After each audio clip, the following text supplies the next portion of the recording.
আসসালামু আলাইকুম সবাই, কি অবস্থা, কেমন আছেন? আজকে তো চ্যাম্পিয়ন্স লিগের বিগ ম্যাচ, ম্যান সিটি বনাম রিয়াল মাদ্রিদ। সো আজকের ম্যাচটা অনেক হাই ভোল্টেজ একটা ম্যাচ হবে এবং চ্যাম্পিয়ন্স লিগের সবচেয়ে গুরুত্বপূর্ণ ম্যাচ আজকে রাত্রে হতে যাচ্ছে। এবং আসলে এই ম্যাচ সম্পর্কে কিছু বলার নাই, কারণ সবাই তো জানেন যে ম্যান সিটির বর্তমান অবস্থা মোটামুটি অনেক খারাপ। তারা পুরোপুরি ফর্মে নেই বা প্লেয়ারও কিছু ইঞ্জুরিতে আছে।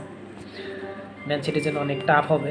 ঘরের মাঠে হলেও ম্যান সিটির জন্য এই ম্যাচটা জেতাটা অনেক কষ্টকর হবে। তবে ঘরের মাঠে হলে একটু ফ্যান পেজের শক্তি কাজে লাগিয়ে হয়তো বা ভালো কিছু করতে পারবে ম্যান সিটি।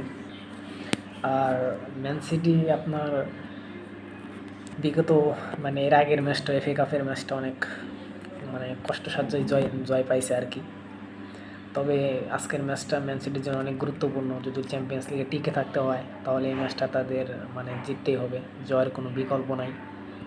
আরেকটা ম্যাচ আছে রিয়াল মাদ্রিদের ঘরের মাঠে, কিন্তু আজকে নিজেদের ঘরের মাঠে অনেক ভালো পারফরমেন্স করে বা এগিয়ে থাকতে হবে, নাহলে রিয়াল মাদ্রিদের ঘরের মাঠে যায় সহজ জয় ছিনে আনতে পারবে না। তো ম্যান সিটির জন্য অনেক গুরুত্বপূর্ণ একটা ম্যাচ।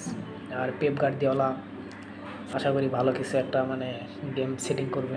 সো ওভারঅল আজকে যদি কেভিন ডি ব্রুইনে ভালো খেলতে পারে, বার্নার্দো সিলভা আছে, এরা যদি একটু চলতে পারে তাহলে জ্বলে উঠতে পারে, তাহলে অনেক সহজেই ম্যাচের রেজাল্ট বের করে নিতে পারবে এই আর কি। তো আজকের ম্যাচটা রিয়াল মাদ্রিদ, তো সেটা জানেনি, রিয়াল মাদ্রিদের ডিফেন্সে কিছু প্লেয়ার ইঞ্জুরিতে আছে। রিয়াল মাদ্রিদ তো তাদের সম্পর্কে তো সবাই জানে যে তারা চ্যাম্পিয়ন্স লিগ অনেক ভয়ঙ্কর একটা টিম।